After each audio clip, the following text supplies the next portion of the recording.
Indian படபாணியில் லஞ்சம் வாங்கும் போது கையும் களவுமாக பிடிப்பட்ட உதவி பொறியாளர். ரோடு போடுற உதவி மேலாளர் கிட்டயே காசு கேப்பியான்னு வெளுத்து வாங்கிய அதிகாரிகள். நோட்டுக்கட்டை வாங்கியவுடன் சுற்றி வளைத்த லஞ்ச ஒழிப்புத்துறை.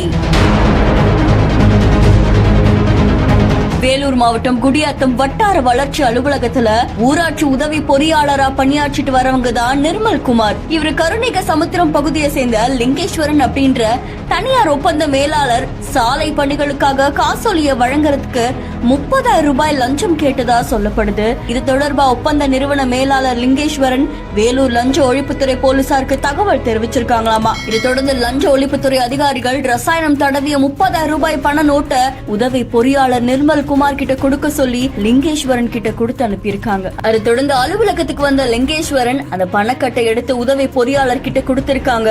உதவி பொறியாளர் அந்த பணத்தை வாங்கும் போது சரியான நேரம் பார்த்து அங்க இருக்கக்கூடிய லஞ்ச ஒழிப்புத்துறை அதிகாரிகள் ஆஜராயிருக்காங்க. கையும் களவுமா பிடிப்பட்ட உதவி பொறியாளரை இப்போ லஞ்ச ஒழிப்பு போலீசார் கைது செஞ்சு விசாரணை மேற்கொண்டு வராங்க அப்படின்னு தெரிவிக்கப்பட்டிருக்கு. இந்த சம்பவம் அந்த பகுதியில் பெரும் பரபரப்பையும் அதிர்ச்சியையும் ஏற்படுத்தியிருக்கு.